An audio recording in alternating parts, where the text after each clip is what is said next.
It is a context-dependent decision, Congresswoman. It's a context-dependent decision. That's your testimony today. Calling for the genocide of Jews is depending upon the context. That is not bullying or harassment. This is the easiest question to answer yes, Ms. McGill.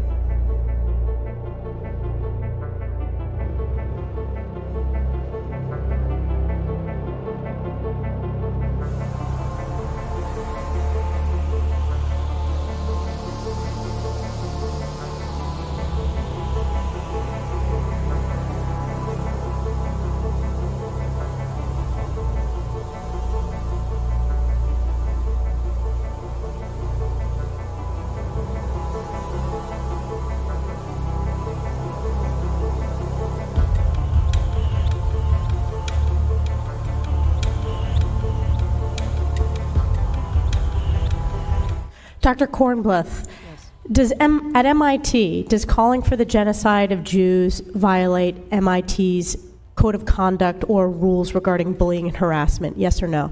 If targeted at individuals, not making public statements. Yes or no? Calling for the genocide of Jews does not constitute bullying and harassment? I have not heard calling for the genocide for Jews on our campus. But you've heard chants for intifada. I've heard chants which can be anti-Semitic depending on the context when calling for the elimination of the Jewish people. So those would not be according to the MIT's code of conduct or rules? That would be investigated as harassment if pervasive and severe. Ms. McGill, at Penn, does calling for the genocide of Jews violate Penn's rules or code of conduct? Yes or no? If the speech turns into conduct, it can be harassment, yes. I am asking specifically calling for the genocide of Jews. Does that constitute bullying or harassment? If it is directed and severe or pervasive, it is harassment. So the answer is yes. It is a context-dependent decision, Congresswoman. It's a context-dependent decision. That's your testimony today. Calling for the genocide of Jews is depending upon the context. That is not bullying or harassment. This is the easiest question to answer yes, Ms. McGill. So is your testimony that you will not answer yes? If it is, if the yes speech or becomes, no? if the speech becomes conduct, it can be harassment, yes. Conduct meaning committing the act of genocide? The speech is not harassment?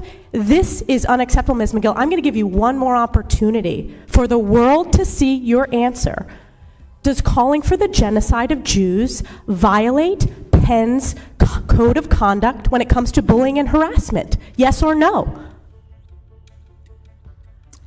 It can be harassment. The answer is yes. And Dr. Gay, at Harvard, does calling for the genocide of Jews violate Harvard's rules of bullying and harassment? Yes or no? It can be, depending on the context. What's the context? Targeted as an individual, targeted at an individual. It's targeted at Jewish students, Jewish individuals. Do you understand your testimony is dehumanizing them? Do you understand that dehumanization is part of anti-Semitism? I will ask you one more time. Does calling for the genocide of Jews violate Harvard's rules of bullying and harassment? Yes or no? Anti-Semitic rhetoric. And is it anti-Semitic rhetoric? Anti-Semitic rhetoric, when it crosses into conduct that amounts to bullying, harassment, intimidation, that is actionable conduct, and we do take action. So the answer is yes, that calling for the genocide of Jews violates Harvard Code of Conduct, correct? Again, it depends on the context. It does not depend on the context. The answer is yes, and this is why you should resign. These are unacceptable answers across the board.